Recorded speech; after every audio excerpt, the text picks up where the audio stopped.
Well, it's personal between me and you, and I'm going to do you some serious harm, you big stiff idiot.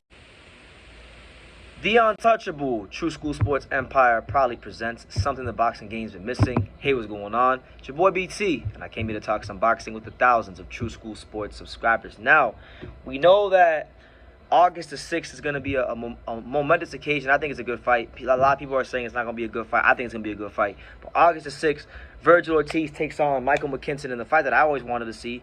I didn't really care for the Avanesyan fight. I'm glad that this fight's happening because it's the right thing. It's the right thing to do, and it's the kind of fight that Vergil needs for his preparation to develop himself into the fighter that he hopes to become in fighting a southpaw who's hungry and undefeated and young in Michael McKinson. So it should be a good fight come August 6th. But Vergi Ortiz was speaking to the media recently in preparation for the Michael McKinson fight, and obviously, he's going to get asked questions about the other top guys in the weight class, and he made his intentions very clear. He said, look, he doesn't want to fight for vacant titles. He doesn't want to win the belt against somebody that the rankings mandates him to fight for a vacant title. He wants to fight Crawford and Spence. So let's get into his quotes, and we'll dissect from there. So here's what Vergi Ortiz had to say about that, stating the following, and I quote, "I hope not. I hope that I really do get the chance to fight at least one of them in Spence or Crawford. So I hope that's the case. I hope that's not the case. I'm not sure who wins Crawford versus Spence. It's honestly a 50-50 fight to me. I feel that they're both good at what they do. We're just going to have to wait and see, and I really don't know." And then he goes on about contracts and things like that with Avanesyan, basically saying that they didn't hear anything back from Avanesyan for like 4.5 weeks, and that he's just ready to fight whoever at this point, So let me say this, and this goes for not just Vergil. This goes for Styontis. This goes for Jaron Ennis. This goes for Conor Benn. This goes to that next crop of welterweights that are looking to become world champion. You guys may not want to fight for vacant belts, but guess what? You're going to have to fight for vacant belts, because if these two divas ever fight, if these two sad excuses of divas, and that's what I'm going to call them. I hate to put them down I hate to put them down. They're great fighters. I respect Spence's skill set, and I respect Crawford's skill set. But they're both divas. They have both been bad for boxing with this damn fight, delaying it and drawing it out so long.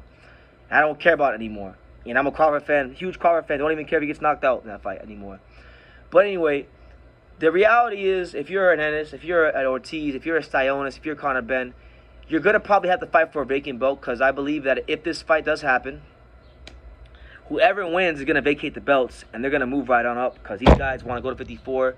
They both Crawford and Spence have both expressed a desire to fight each other and go on up to 54. And they're well within the right to do that, because it's their prerogative and it's their careers, and they can move as they see fit. But what I will say is, for Vergil, right? This goes out to Vergil, right? This goes out to Vergil. Vergil's a fantastic young fighter, He better just worry about taking care of Michael McKinson come August 6th, because that's going to be a tough fight for him if he's not careful.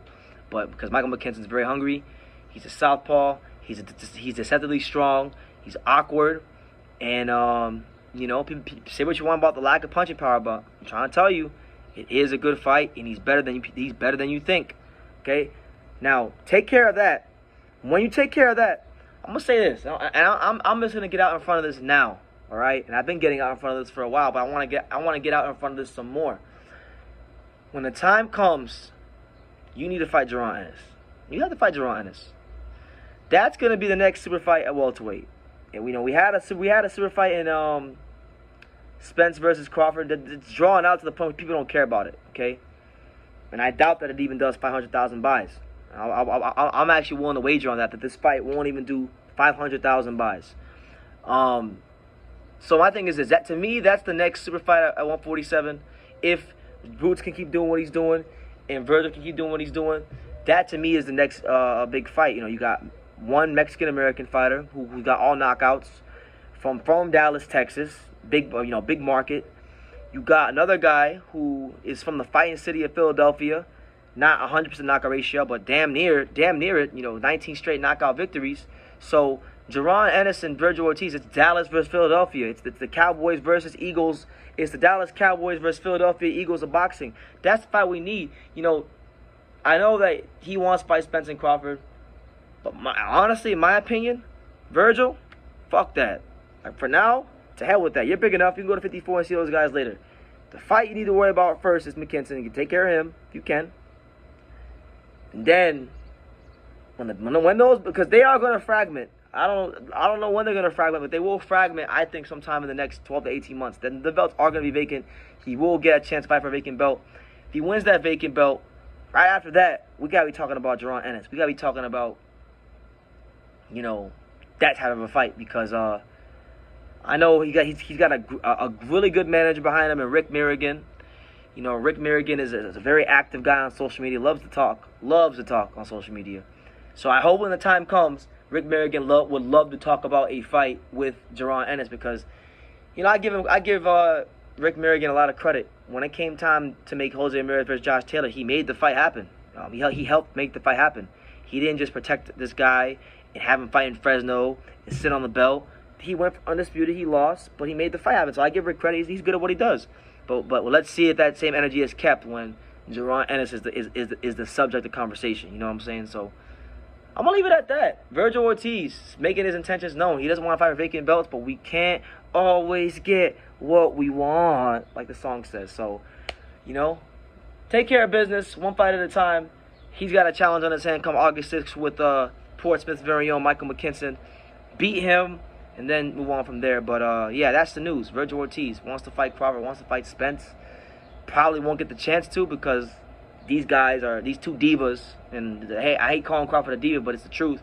These two divas are taking forever to make a fight that, truthfully speaking, is not even the top 3 biggest fights in boxing. If we're talking about money and revenue generated and things like that, it's not even a top 3 fight in boxing that could be made right now. So I don't know what the holdup is with these two divas, but it is what it is. You guys let me know what you think in the comments down below. Make sure you guys take the time to subscribe. And like I say in every single one of these videos, you can love me or you can hate me, but I'm just a kid from Dania. So until next time, take care, guys. Thank you for watching True School Sports. No, follow this kid. Oh. You know, he's a true, he's a young, true, passionate person who follows boxing.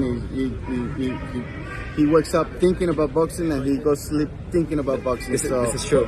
Good kid, good man, and looking forward to seeing him everywhere in the boxing world. Hey man, if you ain't subscribed to True School Sports, you fucking up, man. Make sure you subscribe, bro. Fucking up big time. Make sure, man.